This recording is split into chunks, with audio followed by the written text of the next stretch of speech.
নরসিংদীর মনোহরদীতে বীর মুক্তিযোদ্ধাদের বিরুদ্ধে অপপ্রচার, সামাজিক যোগাযোগ মাধ্যমে কুরুচিপূর্ণ মন্তব্য, বিভিন্ন দপ্তরে মিথ্যা অভিযোগ দিয়ে হয়রানি ও চাঁদাবাজির অভিযোগে কাজী শরীফুল ইসলাম শাকিল নামে এক ব্যক্তির বিচারের দাবিতে বিক্ষোভ মিছিল অনুষ্ঠিত হয়েছে। রবিবার সকালে উপজেলার মুক্তিযোদ্ধা এবং তাদের পরিবারবর্গের উদ্যোগে মুক্তিযোদ্ধা সংসদ কার্যালয় প্রাঙ্গণ থেকে বিক্ষোভ মিছিল বের হয়ে পৌর এলাকার বিভিন্ন সড়ক প্রদক্ষিণ করে উপজেলা পরিষদ চত্বরে গিয়ে শেষ হয়। পরে সেখানে সমাবেশ অনুষ্ঠিত হয়েছে। এতে উপজেলার সর্বস্তরের বীর মুক্তিযোদ্ধা, মুক্তিযোদ্ধাদের সন্তান এবং সাধারণ জনগণ অংশগ্রহণ করেন।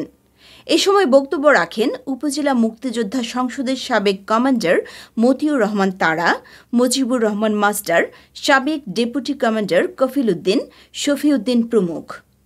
এই বিক্ষোভ সমাবেশে বক্তারা বলেন, প্রতারক শাকিল মুক্তিযোদ্ধাদের মানহানি ও অপপ্রচারের মাধ্যমে সমাজে বিভ্রান্তি ছড়াচ্ছে। তার বিরুদ্ধে আইনি ব্যবস্থা গ্রহণ করা এখন সময়ের দাবি। মুক্তিযোদ্ধারা দেশের শ্রেষ্ঠ সন্তান, তাদের সম্মান ক্ষুণ্ণ করার অধিকার কারও নেই। আমরা তীব্র প্রতিবাদ করছি। আমরা যতক্ষণ একটা মুক্তিযোদ্ধা বেঁচে থাকবো,